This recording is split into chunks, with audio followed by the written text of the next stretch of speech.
महाराष्ट्राचे नवे मुख्यमंत्री कोण होणार याकडे आता देशाचं लक्ष लागलंय। मुख्यमंत्री पदासाठी भाजपकडून देवेंद्र फडणवीस यांचं नाव आघाडीवर आहे। राष्ट्रवादी अजित पवार गटाकडून देखील देवेंद्र फडणवीस यांच्या नावाला पाठिंबा देण्यात आलाय। दुसरीकडे शिवसेना शिंदे गटाकडून एकनाथ शिंदे यांना मुख्यमंत्री करण्यात यावं अशा मागणीनं जोर धरला होता। मात्र अजितदादांच्या फडणवीसांच्या नावाला मिळालेल्या पाठिंब्यामुळे एकनाथ शिंदे यांची पॉवर घटली तर नाही ना, म्हणून राजकीय वर्तुळात चर्चा सुरू आहे। भाजपने ठेवलेल्या प्रस्तावांवर एकनाथ शिंदे नाराज असल्याची चर्चा होती, परंतु यावर आता शिंदेंनीच स्पष्टीकरण दिल्यामुळे ते नाराज असल्याच्या चर्चांना पूर्ण विराम मिळालाय।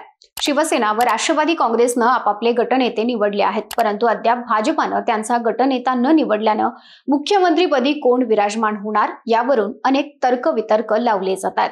फडणवीसांच्या नावावर शिक्कामोर्तब होईल अशी चिन्ह आहेत। राज्यात मुख्यमंत्री पदावरून नेमकं काय चाललंय हेच आपण या व्हिडिओतून जाणून घेणार आहोत। नमस्कार, मी Madhuri Kumkar, for the people news मध्ये आपलं स्वागत। व्हिडिओला सुरुवात करण्यापूर्वी आपण चॅनलला सबस्क्राइब, लाईक व फॉलो करायला विसरू नका। महायुतीत मुख्यमंत्री पदासाठी भाजप नेते देवेंद्र फडणवीस प्रबळ दावेदार मानले जातात।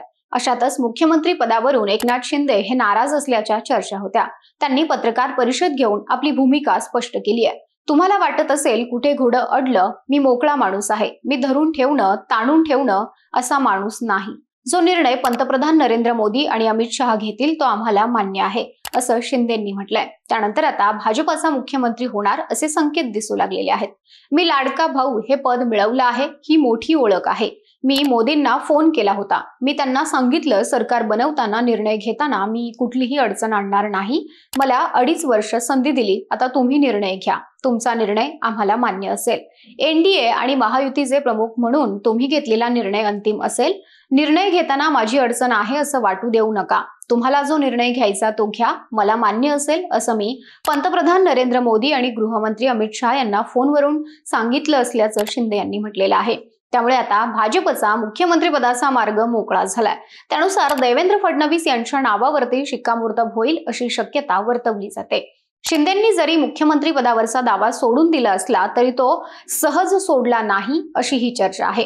कारण शिंदेंच्या शिवसेनेकडून मुख्यमंत्रीपदी त्यांच्या नावाची चर्चा सुरू झाली तेव्हा अजित पवारांच्या राष्ट्रवादी काँग्रेसनं फडणवीसांच्या नावाला पसंती असल्याचं जाहीर करून टाकलं। त्यामुळे सरकार बनवण्यात भाजपला कोणतीच अडचण राहिली नाही आणि त्यामुळे उगीच ताणून धरण्यात अर्थ नसल्याचं लक्षात येताच शिंदे यांनी मुख्यमंत्री पदासाठी आपण अडून बसलो नसल्याचं जाहीर केलं। परंतु त्यांचेच वरिष्ठ नेते रामदास कदम यांनी अजित पवारांमुळे शिवसेनेची बार्गेनिंग पॉवर कमी झाल्याचं विधान केलं गेलं। त्यामध्ये तथ्य असल्याची चर्चा राज्याच्या राजकीय वर्तुळात होते। विधानसभा निवडणुकीमध्ये भाजपा सर्वात मोठा पक्ष ठरलाय। राज्यात भाजपनं सर्वाधिक 132 जागा जिंकल्यात। त्यात काही अपक्ष आमदारांनी देखील भाजपला पाठिंबा दिलाय। एकनाथ शिंदे यांच्याकडे असणाऱ्या आमदारांचं संख्याबळ भाजपच्या आमदारांच्या तुलनेत खूप कमी आहे। त्यामुळे आता देवेंद्र फडणवीस हे जर मुख्यमंत्री होणार असतील तर राज्याला 2 उपमुख्यमंत्री मिळणार का याची चर्चा सुरू झाली आहे। सत्ता स्थापनेवरून काही फॉर्म्युले देखील समोर आले। मुख्यमंत्री पदाबाबतही 2-2-1 असा फॉर्म्युला ठरवला जाऊ शकतो अशी ही चर्चा सुरू आहे। देवेंद्र फडणवीस हे 2016 साली मुख्यमंत्री असताना भाजपने मुंबई महानगरपालिकेच्या निवडणुकीत उत्तम कामगिरी केली होती। त्यामुळे आता देखील फडणवीसांच्या नेतृत्वाखाली भाजप स्थानिक स्वराज्य संस्थांच्या निवडणुकीत चांगली कामगिरी करेल।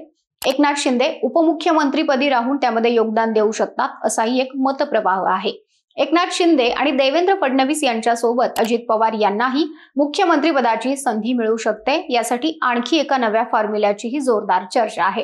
त्यानुसार आधी 2 वर्षे देवेंद्र फडणवीस यांना, त्यानंतर 2 वर्षे एकनाथ शिंदे यांना आणि त्यानंतर 1 वर्ष अजित पवार यांना मुख्यमंत्रीपद मिळेल अशी ही चर्चा आहे। तसंच फडणवीस आणि शिंदे यांच्यात 2.5 वर्षे मुख्यमंत्रीपदाची वाटणी होईल अशाही फॉर्म्युल्याची चर्चा सुरू आहे। अर्थात या सर्व चर्चा आहेत।